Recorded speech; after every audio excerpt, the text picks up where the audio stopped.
কান্নাকাটি করে অনেক সময় বাদে আল্লাহ নবী করেন দরজা ভেঙে ঘরের ভিতরে চলে গেল। ঘরের ভিতরে গিয়ে দেখে আমাদের আয়েশা সিদ্দিকা রাদিয়াল্লাহু তাআলা নামাজের পাটিতে বসে নামাজের পাটিতে সেজদায় পড়ে আল্লাহর কাছে যাবে, আল্লাহ দুনিয়ার আগুন যদি এত কষ্টদায়ক হয় আমার আগুন এর চাইতে তো 70 গুণ বেশি হবে। ও রব্বুনা নবীল্লাহ, আমি আয়েশা যদি জাহান্নামী হয়ে যায় এই আগুনের কষ্ট আমি আয়েশা সহ্য করতে পারব না। জোরে বলো নবীর বিবির ভয় লাগার ব্যাপার আছে। যত নবীর বিবি হোক, নবীর বিবি আমাদের আয়েশা সিদ্দিকা রাদিয়াল্লাহু আনহা, তার তো ভয়ের কোনো ব্যাপার নেই, তিনি তো জানেন না। তিনি বলছেন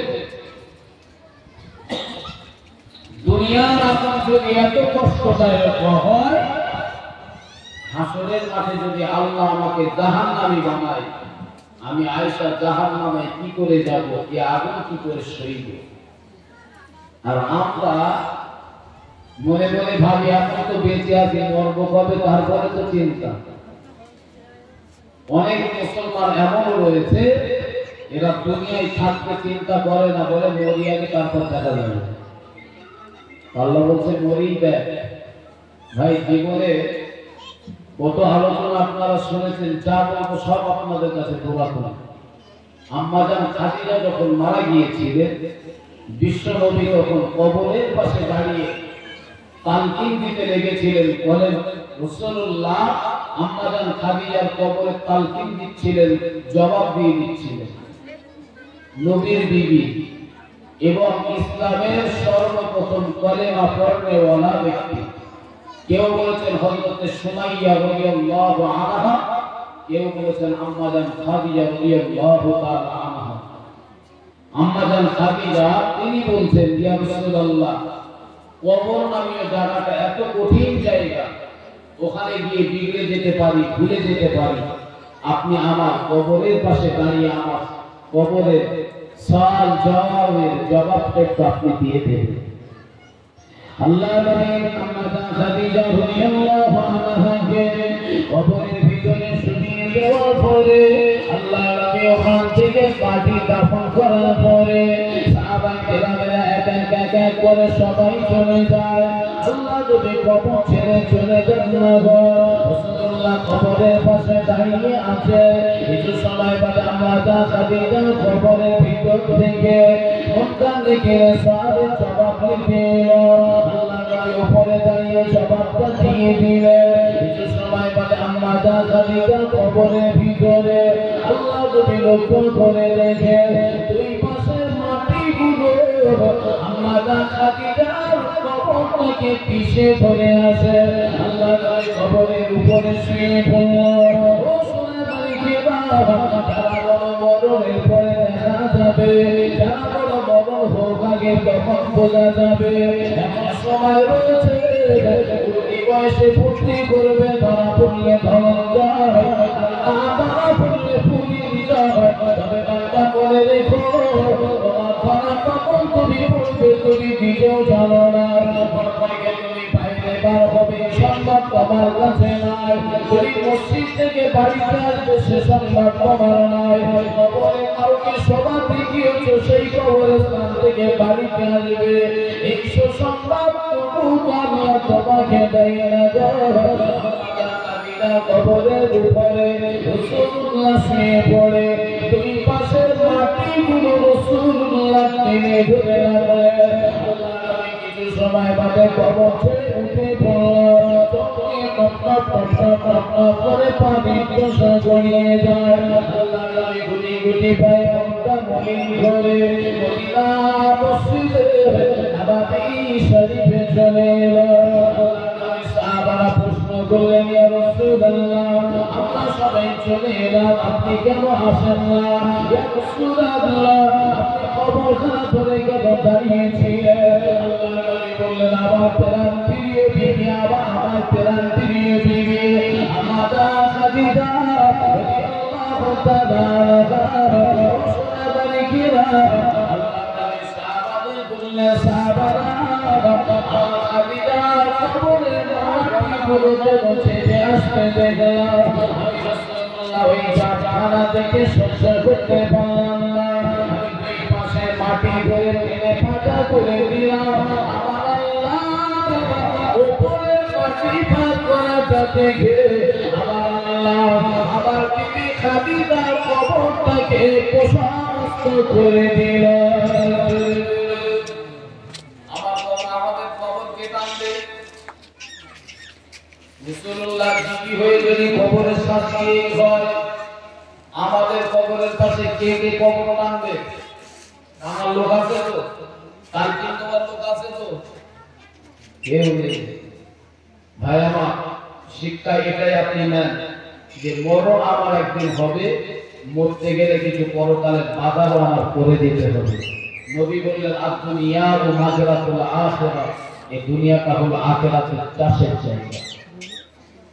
এখানে বসে কিছু লাভ হচ্ছে না, লাভ একটা হচ্ছে কি জানেন? এখানে বসে লাভ কিছু হচ্ছে না, লাভ একটা হচ্ছে। কেননা যা বলে যাচ্ছি এখান দিয়ে যাচ্ছে, এখান দিয়ে বেরিয়ে যাচ্ছে, আর তা না হলে যতক্ষণ সোনার সন্দেহ চটের উপরে রেখে দিয়ে বাড়ি যাবে। এটাই হলো আমাদের স্বভাব। যদি সোনার থেকে বেশি বেশি আমল করতেন তবে জিন্দেগি জীবনটা পরিবর্তন হয়ে যেত, কিন্তু না, আমরা যেখানকার মাল সেখানে রেখে বাড়ি যাই। ও বইয়েতে জানে না কোন শক্তি আমাদের নেই। ভাই একটু ভেবে দেখো, একটু ভেবে দেখো যে এই জায়গা থেকে আপনি যদি কিছু না নিয়ে যেতে পারেন তবে একটা লাভ, আর একটা লাভ আপনার হচ্ছে, সেটা হলো সুবহানাল্লাহ বলার বিনিময় আল্লাহ জান্নাতের ভিতরে একটা ফলদার গাছ লাগাবেন। হাদিস শরীফে সুবহানাল্লাহ বললে আল্লাহর জান্নাতে একটা ফলদার গাছ লাগানো হবে। ভাই দুনিয়ায় কারোর মাল কেউ না বলে নিতে পারে? কারোর মাল কেউ না বলে খেতে পারে? নিতেও পারে না, খেতেও পারে না। আমি আব্দুল কাদের এখানে বসে সুবহানাল্লাহ বলবো, আর ওই সুবহানাল্লাহ বলার বিনিময়ে আল্লাহ জান্নাতে একটা ফলওয়ালা গাছ তৈরি করবে, আর সেই গাছের ফল পাড়া সলিমতি সাথে কি বলতে আমি খাবো, দেবে? পারবে? তাহলে আমার সুবহানাল্লাহ বলার বিনিময়ে জান্নাতে যখন গাছ আমার আছে, ওই ফল আমি আব্দুল কাদেরই খাবো। তবে আজ খাই আর পরে দুদিন পরে খাই। তবে মনে করে যেদিন করবেন সেই দিন থেকে খেতে যেন পারি, এমন বরং আল্লাহ আমাদের প্রত্যেকের নসিবে কবুল করেন, বলুন আল্লাহুম্মা আমিন। ও সুলাইমানিকেরা, ও মুসলমান তরুণেরা, ছেলেরা, বাচ্চারা, তাও বোনেরা, অল্প সময় আপনাদের কতটুকু বোঝানো কোনো আলোচনা করা যায়, আমি আপনাদের কাছে কতটুকু আলোচনা করব। আমার আপনার নবী দিন দুনিয়ার বাদশাহ হাবিবুল্লাহ জনাবে মুহাম্মদুর রাসূলুল্লাহ সাল্লাল্লাহু আলাইহি ওয়াসাল্লাম দুনিয়ার জমিন থেকে ইন্তেকালের পরে আল্লাহ নবীর প্রাণে প্রিয় সাহাবা আবু বকর সিদ্দিক রাদিয়াল্লাহু তাআলা আনহু মদিনা খেলাফতের দায়িত্ব তিনি পেয়ে গেলেন। আল্লাহ নবীর সাহাবা আবু বকর সিদ্দিক রাদিয়াল্লাহু তাআলা আনহু মসজিদে এসা নামাজটা আদায় করালেন। এসা নামাজ আদায় করিয়ে গুটি গুটি পায়ে আমাদের আম্মা জান আয়েশা ঘরের দরজার কাছে চলে এলেন। আম্মা জান আয়েশা ঘরের দরজার কাছে এসে সালাম দিয়ে ডাক দিলেন, আয়েশা একবার ঘরের দরজাটা খুলে দাও। আম্মা জান আয়েশা ঘরের দরজা খুলে দিলেন। দরজা খুলে দেওয়ার পরে আবু বকর সিদ্দিক রাদিয়াল্লাহু তাআলা গুটি গুটি পায়ে আম্মা জান আয়েশার পাশে গিয়ে বসলেন। আম্মা জান আয়েশাকে বললেন, আয় আমার বেটি আয়েশা, আমি আবু বকর মারা যাব, আমি আবু বকর বিদায় দিয়ে চলে যাব মা, আমি আবু বকর চলে যাব। আয়েশা আমি তোমার আব্বা তোমার কাছে একটা ওসিয়ত করে যাব, আমার ওসিয়তটা তুমি মেনে নেবে কি বলো গো? আয়েশা বললেন আব্বা আপনার কি ওসিয়ত আছে একটু বলেন না। আবু বকর সিদ্দিক রাদিয়াল্লাহু আনহু বললেন এই কলিজা টুকরিবে আয়েশা আমি আবু বকর মারা যাব, আমি আবু বকর বিদায় দিয়ে চলে যাব মা। আমার বিদায়ের পরে আমাকে যে কাপড়টা পরানো হবে ওটা যেন নতুন কাপড় দিয়ে কাপড় বানানো না হয়, আমাকে পুরাতন কাপড় দিয়ে কাপড় বানাবে না। আয়েশা পাল্টা জবাব দিয়ে বললেন আব্বা আপনি বলে মদিনার গভর্নর মদিনার রাজা, আপনাকে যদি পুরাতন কাপড় দিয়ে কাপড় বানানো হয় মদিনার মানুষেরা কি সেটা মেনে নেবে? আয়েশাকে আবু বকর হুজুর বললেন আয়েশা যারাই বাধা দিতে আসবে ওদেরকে জিজ্ঞাসা করবে আসলে মাঠে আমার কাছে আমি আবু বকর যদি পাগল হয়ে যায়, আমি আবু বকর যদি ধরা পড়ে যায়, ধরা পড়া জানাতে ওই ব্যক্তিটা কি জিম্মে নিতে পারবে, দায়িত্ব নিতে পারবে? আমার আয়েশা বলে আব্বা ওটা তাকে নেবে না গো। আবু বকর হুজুর জবাব দিয়ে বললেন আয়েশা তাহলে চিন্তা বাবার দিকে কোনো ভাবনা নয়, আমার বেকারের পরে আমার পুরাতন কাপড় দিয়ে কাপড় বানাবে আর নতুন কাপড়ের টাকাটা আল্লাহর রাস্তায় সাদকা করে দেবে। আমার কাজ আমি করে যাব, কে কি করবে তা আমার দেখার নয়।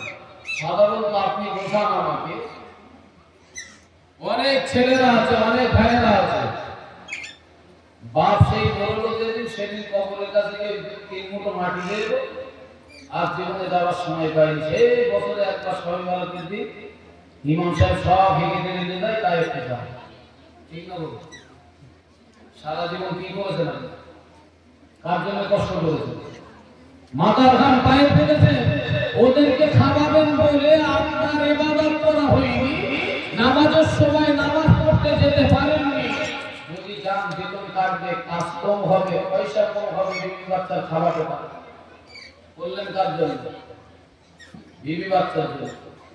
একটু হাসরের মাঠে বিবিটাকে বলবেন যে এই দেখো তোমার জন্য কাজ কাম করতে গিয়ে আমার সেই জান্নাতে যাওয়া হচ্ছে না, অন্তত তোমার ভাগে যা রয়েছে সেগুলো দাও, আমি জান্নাতে যাই। দেবে?